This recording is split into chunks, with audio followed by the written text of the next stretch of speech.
We're back at the Bullpen Pitch Fest in Minneapolis. I'm James Zanewicz, the Chief Strategy Officer from Tulane Medicine, and I'm here with Adam Koster from Interactome Biotherapeutics. Welcome. Thank you. Thank you for having me. You just pitched, right? I did, yes, fresh off. Yeah, good. I think it went well. I like telling stories usually in my pitches, and that's exactly what I did. That leads straight into my first question. I'm so ready. It's like we planned this.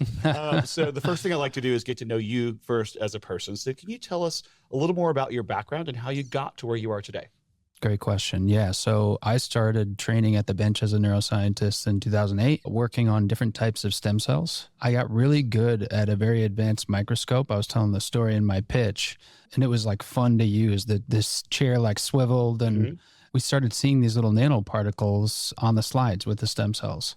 And they happen to be exosomes, which is now what our company is moving forward into the clinic. So I transitioned quickly from working with mice and rats into neurosurgical and orthopedic medical devices, more on the business side. And then as the wave and rise of regenerative medicine happened, where centrifuges and all these medical devices were popping up in the OR to take stem cells out of people's bodies, isolate them, and put them back in, that became my sweet spot for some time. And what kind of, was it a 2-photon microscope or what kind was it? It was advanced electron microscopy. Oh, very cool. Yep. Yeah. So I worked at Genelia Research Campus for years. So Eric Betzig, I actually covered his stuff when he won the Nobel Prize. So that's why I was interested in that. Like my ears perk up when I hear that. And so now moving past you to where you are now, could you tell us a little bit more about where you are and what you're working on at this point? Yeah. So, the field of exosomes or extracellular vesicles, it's very much emerging. So cell therapies, cell and gene therapies, there's couple thousand and then some companies that are working on commercialization. This is really an up and coming, I would say, segment where the science has been there for a number of decades, but it's one of these narratives where, the community took a little bit longer to verify the proof and frankly really create standards. So there was no international society for standards for even measuring how you see them, how you monitor them. So you're making that up as you go along almost. We did actually, yes. That was a part of the first couple of years of the company. But that's also, the hardest part, but the best part. So we had a scientist come, from China, spoke very little English.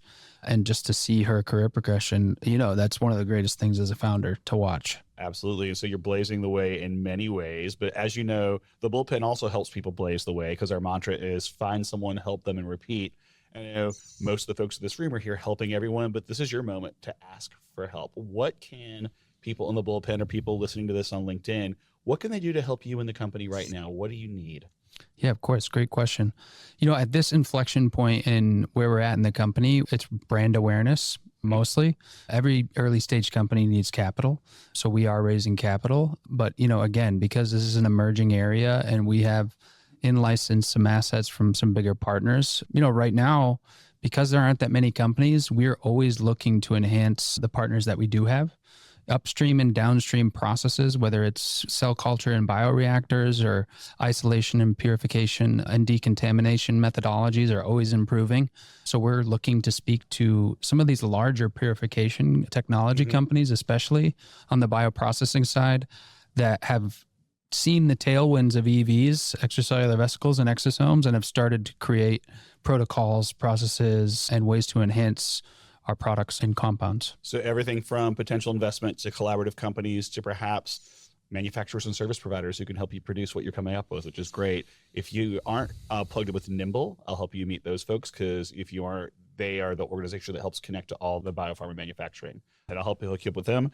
And this has been a phenomenal chat. And the one thing I do want to say, though, is as people who have watched this, if they want to engage with you, what is the best way? Should they call you for a coffee, for a drink? Should they email you? Should they find you on LinkedIn? All the above? Yeah, that's a great question. I'm very available on LinkedIn. I always respond. I had a mentor told me and taught me, don't ghost people. So I remember it when I got started. And if you reach out to me on LinkedIn, you may get a no thank you. But You'll get something, yeah. I'm going to respond. So that's usually the best way. And that's the hard thing because as your company grows, you're going to get more and more of those. And keeping up is hard. But if you get back to people, it's paying it forward, which is phenomenal. That's what the Bullpen's all about. Yeah, it's what your science is about too, which I'm intrigued to watch as it grows. Great. Thank you so much. Thanks so much for joining us today. Thank you.